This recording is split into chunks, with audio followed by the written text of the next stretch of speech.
Chris and Hall Show. Any varmint that crosses that lady's path has met its match. Come on!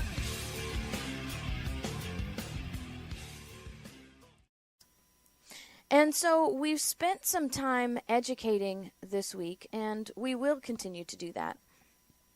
And I will continue to do that even next week, because that's what I do. I'm an educator. I'm a teacher, not a talker. I am not a sensationalist. I am an educator on history. And so that's what we do.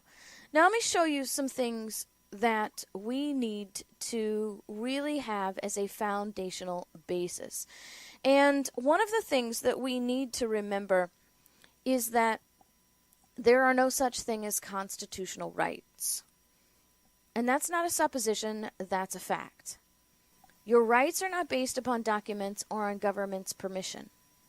Remember, the Declaration of Independence says we hold these truths to be self-evident, that all men are created equal, that they are endowed by their Creator with certain unalienable rights.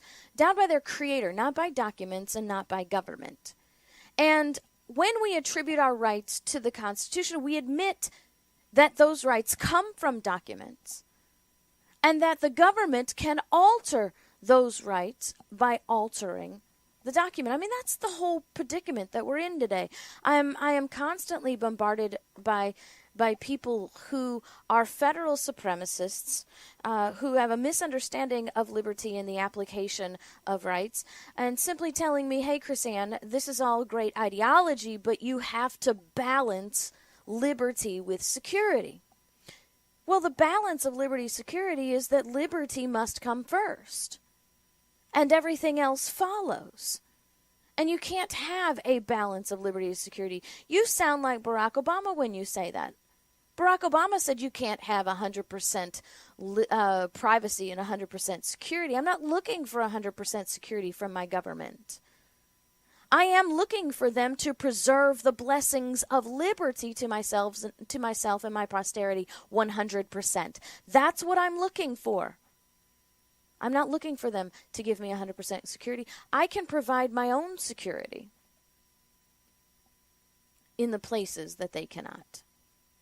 And their need is not security. Their need is power. And when they exercise power over our liberty, then they create us in a place of subjects instead of rulers over government. And so what we need to understand is that our rights are not based on documents. And so we're going to lay this foundation that your rights are not based upon a document or on the government's permission. And when we attribute our rights to the Constitution, to this document, we admit that the government can alter our rights by altering the document. Remember, the government has a means by which to alter the Constitution. So think about it this way. Since the Second Amendment is so popular in our minds and we get so passionate over it, let's think about this. Do you have a Second Amendment right to keep and bear arms? Or do you have a natural right to do so? Our framers made the means for government to amend the Constitution through Article 5 Convention of the States or by Congress and consent of 3/4 of the states.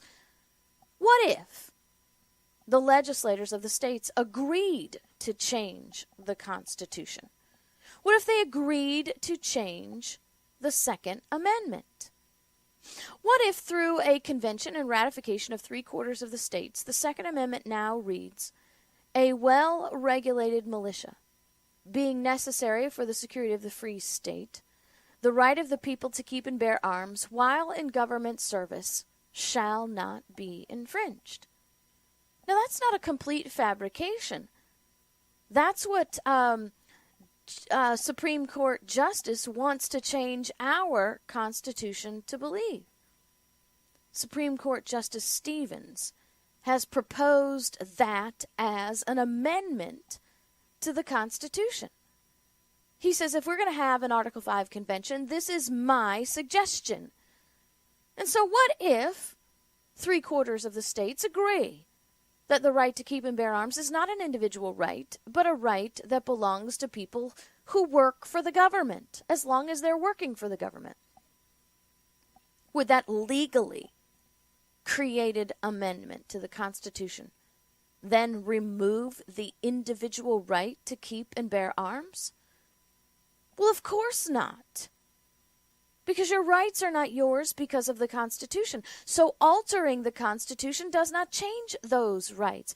Remember, Samuel Adams wrote in 1772, among the natural rights of the colonists are these: first, life; secondly, liberty; third, property, together with the right to protect and defend them. Your right to protect your life, your liberty, and your property is an inalienable right because they are all surrounding this understanding that you have the right to live, the right to survive. And in order to survive, and in order to preserve your life, you must have the means to preserve your life from all of those who would take it from you. Your right to keep and bear arms is not a Second Amendment right. It is not a constitutional right. It is an inalienable right. Because if you don't have the right to defend yourself, then you have no life, no liberty, or no property. We need to be careful how we speak, because it influences how we think. We've been brainwashed into thinking that the Bill of Rights was incorporated into the Constitution to limit the federal government, and that federal government is in control of that limit. We must be more diligent in the defense of our rights and the way we perceive them and teach them. And that means that we must be willing to oppose any form of government that would take what is ours by natural law. Remember, the Declaration says, quote, "Whenever any form of government becomes destructive of these ends, it is the right of the people to alter or abolish it." We've got to remember our rights don't come from government permission, and they don't come from documents. And no matter what the government does to alter that, they cannot change natural law.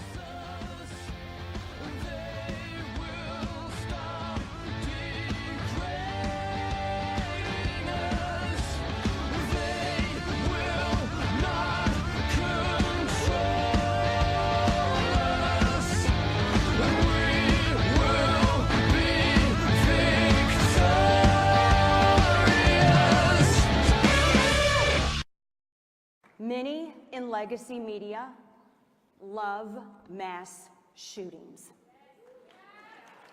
You guys love it. Now, I'm not saying that you love the tragedy, but I am saying that you love the ratings.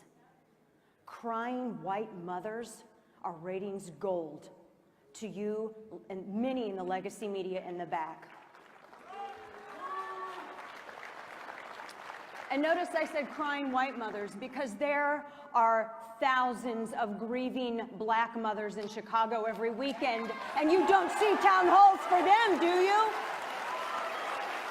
Where's the CNN town hall for Chicago? Where's the CNN town hall for sanctuary cities? Where was the CNN town hall for Jamil Shaw Sr., whose son was murdered by someone who illegally entered the country and had been deported repeatedly? Where was his voice? Where was the voice of those junior ROTC members last night, CNN?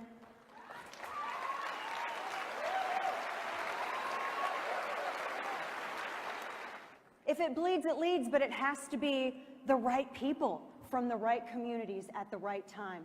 I'm really looking at a lot of the legacy media back there on the platform, and you can write whatever you want about me, and you can come find me in the hallways, and you can scream at me, and you can try to confront me, but I'm here, we're not going anywhere. I call BS.